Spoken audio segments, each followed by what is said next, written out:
आओ बढ़े। It's time to grow bigger and better. It's time to make progress. It's time to achieve big. यीशु ने कहा कि तुम्हारी ज्योति इतनी चमके कि लोग तुम्हारे जीवन को देखकर परमेश्वर की महिमा करें। Let's get ready to move forward in life. परमेश्वर चाहता है कि आप आगे बढ़ें। रुकी हुई अवस्था में कभी भी परमेश्वर की महिमा नहीं होती। ये प्रोग्राम परमेश्वर के द्वारा अभिषिक्त है आप सबको आगे बढ़ाने के लिए। आओ बढ़े।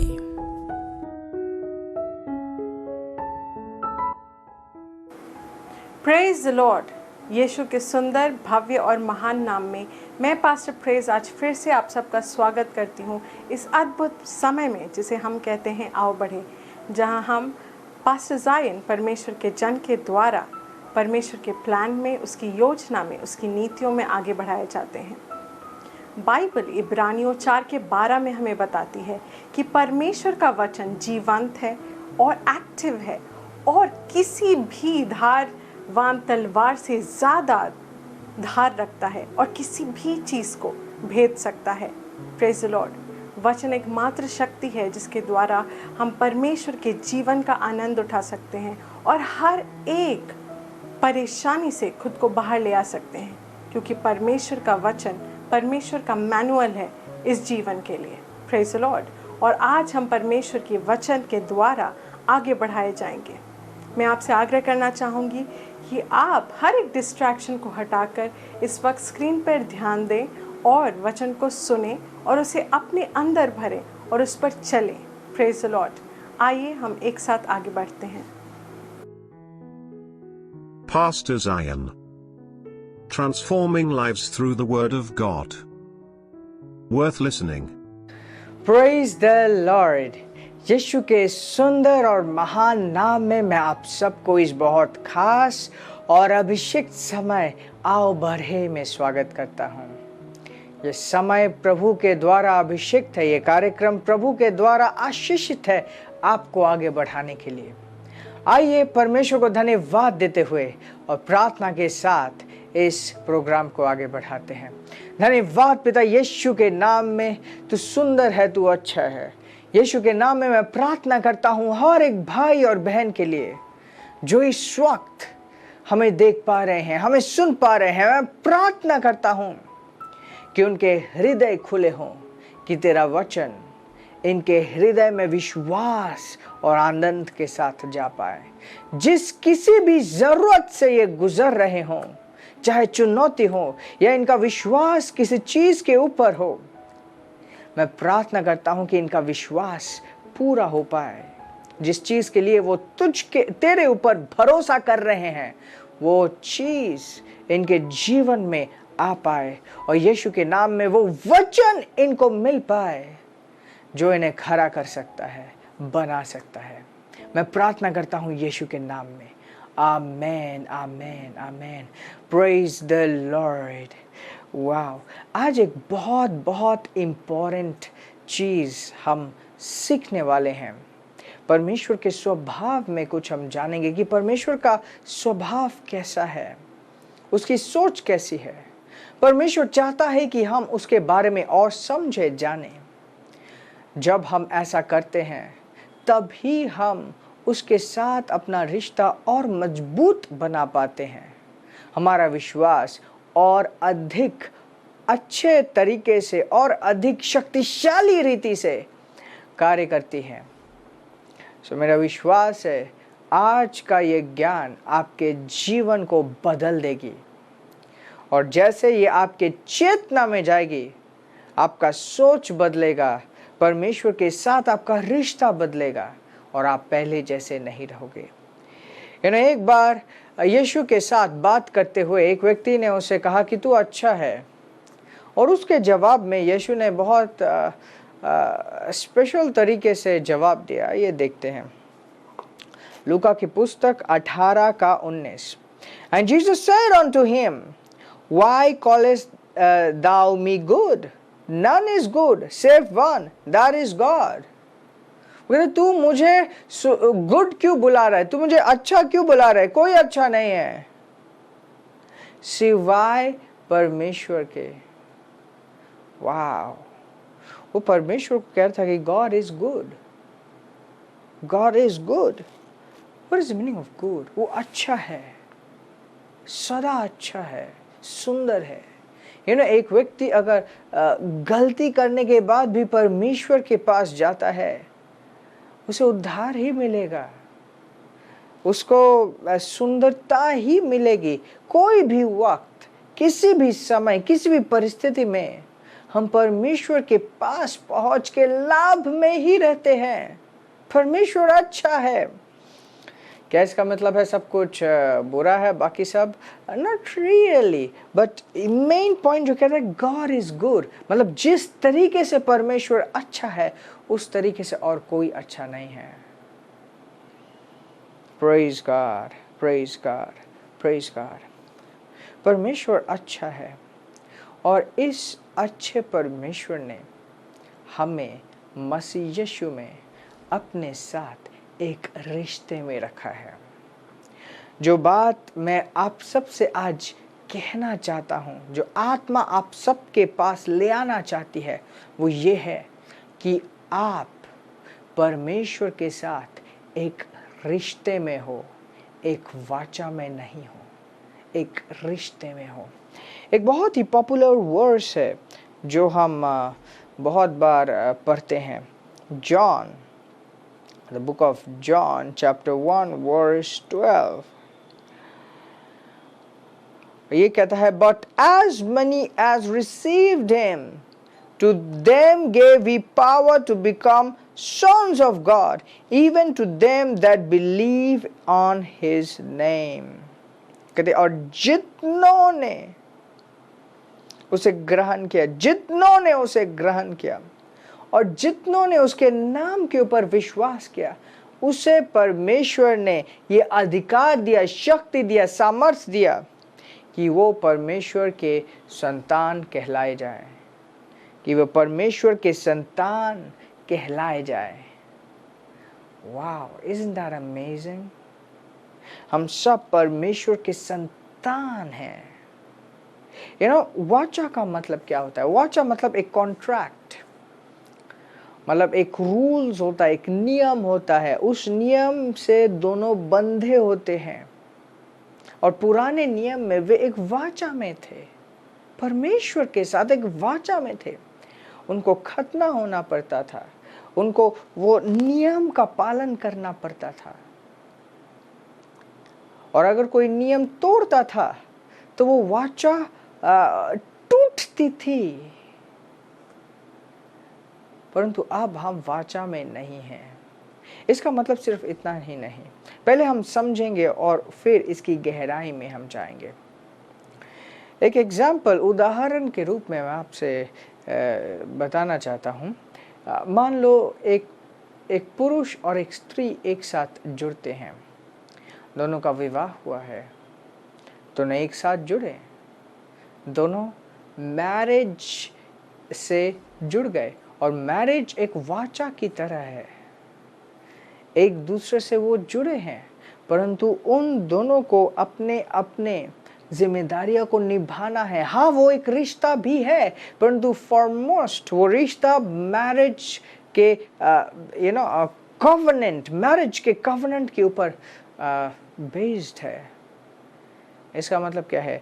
पुरुष को फेथफुल रहना होगा, औरत को भी विश्वसनीय रहना होगा, उन्हें अपने मैरिज के रूल्स को तोड़ना नहीं होगा। बट वो दोनों जब आशीषित होते हैं एक पुत्र से या पुत्री से, वो जो बच्चा जन्मता है वो दोनों के अंश को लेकर जन्मता है, और वो बच्चा कवनेंट में नहीं है, वो अपने मम्मी के साथ या अपने पिता के साथ किसी वाचा में नहीं है, बट मम्मी और पापा के बीच में जो वाचा हुआ था उसका वो फल है, उसका वो फल है। तो अगर वो बच्चा कुछ भी क्यों ना कर दे, इस फैक्ट को वो चेंज नहीं कर सकता कि वो इन दोनों का बेटा है या बेटी है। क्या ये चीज़ आप समझ पा रहे हो?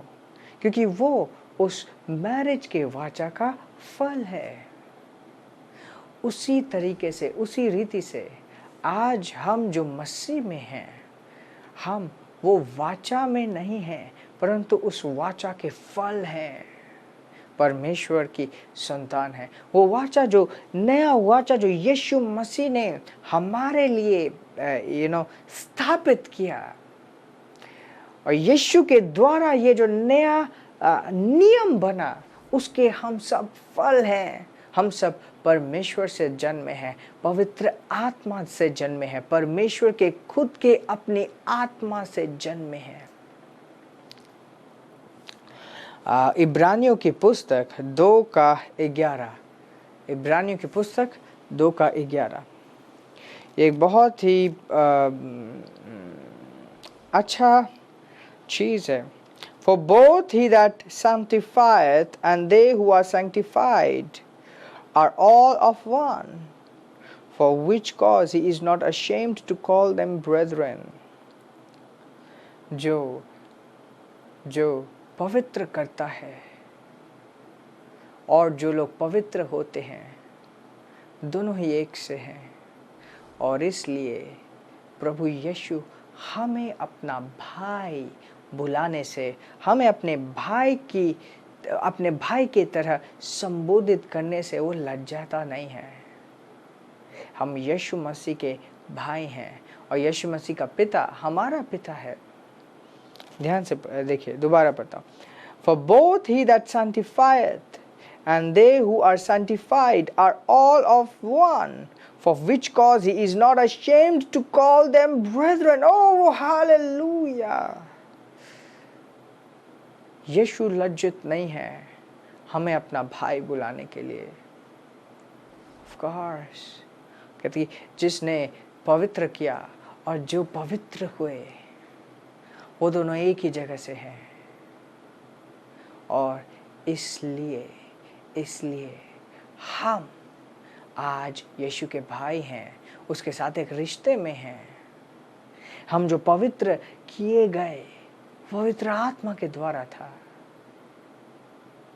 और उसने जो पवित्र किया हमें पवित्र आत्मा के द्वारा था ना। इसका क्या गहरा अर्थ है, इसका क्या मायने है कि हम उसके साथ एक रिश्ते में हैं, नहीं कि एक वाचा में हैं। ये एक प्रार्थना के जीवन को बहुत बहुत इम्पैक्ट करती है। हम किस तरीके से प्रार्थना करते हैं, हमारा क्या विश्वास रहता है। अक्सर देखा गया है, जब लोग इन बातों को नहीं समझते हैं, इन बातों को नहीं जानते हैं, तब ऐसा होता है कि उनके अंदर एक अलग तरीके से का डर होता है जो शैतान बिठाने की कोशिश करता है। ये इस तरीके का डर होता है कि तुम्हें सही करना होगा, तुम्हें ये करना होगा, तुम्हें वो करना होगा, वरना तुम परमेश्वर के सामने सही नहीं हो। परमेश्वर तुम्हें क्यों सुनेगा, परमेश्वर तुम्हें क्यों समझेगा, तुम्हारे प्रार्थना का जवाब क्यों देगा।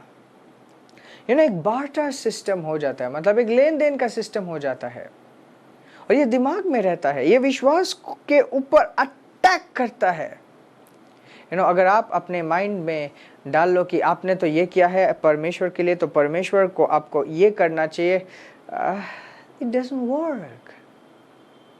और फिर जब आप देखोगे कि आपके प्रार्थना के जवाब नहीं मिल रहे, तो आपको लगेगा कि ओह माय गॉड, मैंने हो सकता है कुछ एक गड़बड़ किया है, और मैंने हो सकता है इस तरीके से ये जो किया था ये अच्छा नहीं लगा या सुंदर नहीं लगा।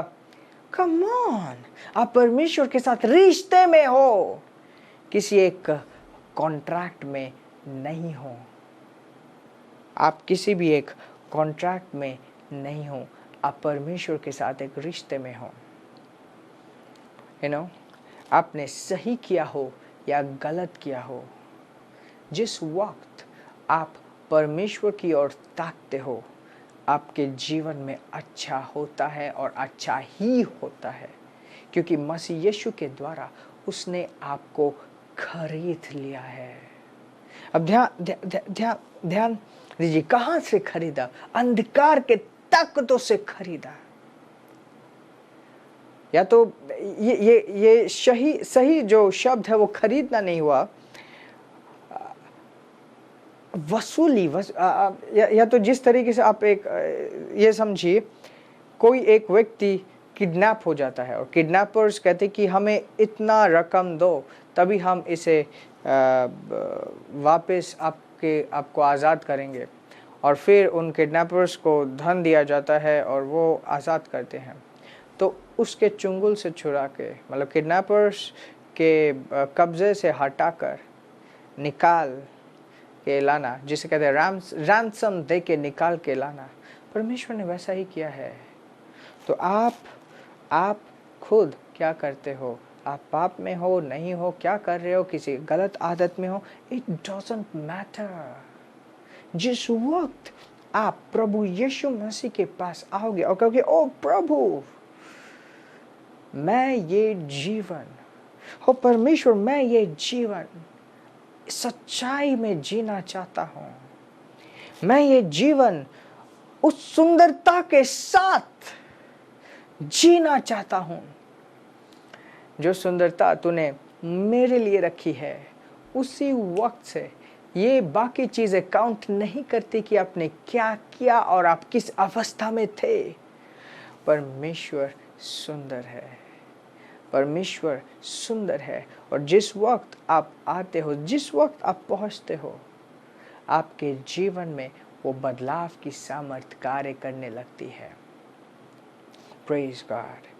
बहुत से लोगों का मानना है कि ओके, मैं तो ये करता हूँ इसलिए मैं परमेश्वर के साथ नहीं रह सकता, मैं तो इन चीज़ों में शामिल हो इसलिए मैं परमेश्वर के साथ आ नहीं सकता। Come on, get to know this. God is good. परमेश्वर सुंदर है और उसने आपके साथ एक कॉन्ट्रैक्ट ऑफर नहीं किया, आपको रिश्ते में उसने बुलाया है। Now understand this. परमेश्वर के पास सारे प्लान्स हैं, अद्भुत प्लान्स है उसके पास। आपको खुद अपने बूते पे प्लान बना के एक साधु बनने की जरूरत नहीं है, एक संत बनने की जरूरत नहीं है। प्रभु को पता है कि किस तरीके से आपको उस अंधेरे से वो निकालेगा। परमेश्वर के पास आपको निकालने का, आपके जीवन को सुधारने का प्लान है, और वो आपको एक कॉन्ट्रैक्ट ऑफर नहीं कर रहा। उसने आपको अपना पुत्र बनाने का योजना किया, संभव किया, अपने खुद के पुत्र को कुर्बान करके, ताकि जो कोई भी उसके ऊपर विश्वास करे वह परमेश्वर का पुत्र कहलाया जा पाए, उसे वो अधिकार दिया। ये सिर्फ नाम नहीं है, ये सिर्फ ऊपर से टाइटल नहीं है, ये शक्ति है, अधिकार है, वाकई में है। क्योंकि जब आप मसीह में आते हो, ऐसा नहीं है कि अच्छा आपने एक विश्वास बदला और आपने आपका सोच बदला। It's not like that. जब आप मुंह से अंगीकार करते हो कि यीशु मेरे जीवन का प्रभु है, यीशु मेरे जीवन का मालिक है, जब आप अपने मुंह से ये डिक्लेयर करते हो, आपके घोषणा के द्वारा पवित्र आत्मा आपके जीवन में आपकी आत्मा के साथ घुल मिलकर एक बन जाती है। आपके अंदर एक नया जीवन आत्मा से, एक नया जीवन से आप जन्म पाते हो, आप नए जन्मते हो, और अब आप ना मानव हो, ना आप एक पापी हो, आप परमेश्वर के पुत्र हो। Praise God. मुझे यकीन है ये मैसेज बहुत शक्तिशाली रीति से आपके पास आया है, एंड आपके सोच, आपके धारणा ज़रूर इस मैसेज के द्वारा अपडेट हुआ है। रोमियो का 12:2 कहता है कि बदल जाओ अपने सोच को बदल के। कैसे अपने दिमाग को बदलोगे? वचन के द्वारा, ज्ञान के द्वारा, आत्मिक रहस्यों के द्वारा। So that's it. आज के बाद ऐसा ना हो कि शैतान आपको रोके झूठ के सहारे से। यानी ये एक झूठ है जब शैतान आपके दिमाग में डालता है कि परमेश्वर आपके लिए कुछ नहीं करेगा क्योंकि आप ये हो। और दूसरी बात, जब हम कहते हैं परमेश्वर ने आपको माफ किया है, हमारी जो माफी है वो अलग होती है। अंग्रेजी में एक शब्द है रिडेंस। रिडेंस मतलब उससे अलग हो जाना। जब हम कहते कि यीशु के नाम में, धन्यवाद पिता, मैं फॉरगिवनेस को ग्रहण करता हूँ। अगर कोई भी माफ़ी मांगता है तो सिर्फ ऐसा नहीं होता कि परमेश्वर कहता अच्छा ठीक है मैं गुस्सा नहीं हूँ। वो तो पहले से ही गुस्सा नहीं है। वो उसे अधिकार देता है, सामर्थ्य देता है कि दोबारा वो उस रास्ते पे ना चले। Praise God. So remember, इस बात को अच्छे तरीके से याद रखिए, परमेश्वर आपको कॉन्ट्रैक्ट ऑफर नहीं कर रहा। परमेश्वर ने आपको अपने रिश्ते में अपने पुत्र कैसे क्या अपने खुद की फैमिली में पुत्र की तरह आपको आजमाया है। सो प्रेज गॉड। कितना अच्छा है ये सुनना, ये समझना और अपने चेतना में रखना कि हमारा पिता अच्छा है और परमेश्वर हमारा पिता है। Praise God. आइए मैं आप सबके लिए प्रार्थना करना चाहता हूँ। धन्यवाद पिता इन सब भाई और बहनों के लिए जो इस वक्त तेरे वचन के द्वारा आशीषित हुए हैं। मैं प्रार्थना करता हूँ कि इनका सोच, इनकी समझ इस वक्त से बदलती है। एक नए डायमेंशन में ये तेरे साथ आगे बढ़ते हैं यीशु के नाम में। धन्यवाद पिता, धन्यवाद पिता, यीशु के नाम में धन्यवाद देते हैं। हो खा प्राधेले बो शको ब्रहार। और इस वक्त अगर कोई बीमार है या तो कोई एक बहुत बुरे परिस्थिति में फंसा हुआ है, मैं प्रार्थना करता हूँ और मैं घोषणा करता हूँ कि एक संपूर्ण समाधान आपके जीवन में पहुंच रहा है इस वक्त यीशु के नाम में। आपका जीवन पहले जैसे नहीं रहता है। धन्यवाद देते हैं पिता उस चमत्कार के लिए। धन्यवाद देते हैं तेरे प्रेम के लिए यीशु मसीह के नाम में। आमेन, आमेन, आमेन। आशीषित रहें और आगे बढ़ते रहें। Praise the Lord. अगर आपने अपना जीवन अभी तक यीशु को नहीं दिया और आप इस वक्त परमेश्वर को अपने जीवन में बुलाना चाहते हैं, यही आपका समय है। परमेश्वर आपसे बहुत प्रेम करता है और उसने आपके लिए अपने इकलौते पुत्र यीशु को इस पृथ्वी में भेजा। यीशु ने आपका पाप, दुख, दर्द सब कुछ अपने ऊपर लिया और क्रूस पर जाकर एक पापी का मृत्यु मरा। तीसरे दिन शैतान को हराकर नरक से वो दोबारा जी उठा ताकि आप और मैं एक दिव्य जीवन, एक अनंत जीवन पा पाए। ध्यान दीजिए, परमेश्वर आपसे बहुत प्रेम करता है और उसके पास आप सबके लिए एक बहुत बड़ा, अद्भुत, सुंदर प्लान है आपके जीवन के लिए। ये समय है आप इस प्रार्थना को मेरे साथ साथ करेंगे और जैसे आप ऐसा करते हैं आप परमेश्वर को बुलाएंगे और परमेश्वर आपके जीवन में आएगा। आइए सिंपल विश्वास के साथ, सरल विश्वास के साथ मेरे पीछे पीछे इस प्रार्थना को कीजिए। बोले धन्यवाद परमेश्वर, यीशु के नाम में मैं तेरे प्रेम को इस वक्त अपने जीवन में ग्रहण करता हूँ। यीशु को अपने जीवन का उद्धारकर्ता और प्रभु ग्रहण करता हूँ। इस वक्त से तू मेरा पिता है और मैं तेरा पुत्र हूँ। तेरी आत्मा को मेरे जीवन में यीशु के नाम में मैं ग्रहण करता हूँ। धन्यवाद पिता, मुझसे प्रेम करने के लिए, मुझे यह नया जीवन देने के लिए, यीशु के नाम में आमीन। अगर आपने ये प्रार्थना पहली बार इस वक्त की है तो मैं आपको बधाई देना चाहता हूँ कि आप इस वक्त से स्वर्ग के परिवार के निवासी हैं। और आपको बधाई देना चाहता हूँ कि आप एक नई सृष्टि है, परमेश्वर के बेटे हैं। हम आपके बारे में जानना चाहते हैं, और अगर आपके जीवन में कोई समस्या है जिसके लिए आप प्रार्थना करवाना चाहते हैं तो दिए गए लिंक या कॉन्टैक्ट में ज़रूर संपर्क कीजिए। हम आपके बारे में जानना चाहते हैं ताकि हम आपके लिए प्रार्थना कर पाएं।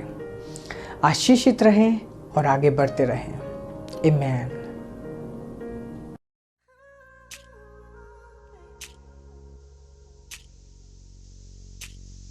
The Bible shows that God uses His Word to build His people. If you regularly expose yourself to God's Word, the Word of God will build your life. Over the years, thousands of people have improved, seen growth, and witnessed the miraculous power of God by using the Christian Daily Devotional, The Secret of Success. The Secret of Success is the Christian Daily Devotional, written under the unction of God, by the anointed ministers, Pastor Zion and Pastor Praise. We invite you to come and be a part of this revival movement, which God is executing on earth, through His Word, via the Secret of Success Daily Devotional. Each day you'll get a message from God's Word, followed by a prayer. Your day will not only be lifted by His Word, but your spirit will also find the right materials to meditate and to imbibe. God's Word is the true nourishment for a man's soul. It is not just for a day that we need nourishment, but every day. A fresh manna for each day is God's idea. Visit the website of The Secret of Success, secretofsuccess.online, and make it a practice to read The Secret of Success every day. You can also find its link in the description below. You can also connect to us over WhatsApp, and we will ensure that you receive your daily dose of inspiration, The Secret of Success. Always remain a student of God's Word, and never be an alumni in studying the Word of God. There is so much in His Word. The more you grow, the more you'll find the opportunity to grow more. Secret of Success. Transforming lives, and giving each day a lift. यीशु मसीह देता खुशी, यीशु मसीह देता खुशी।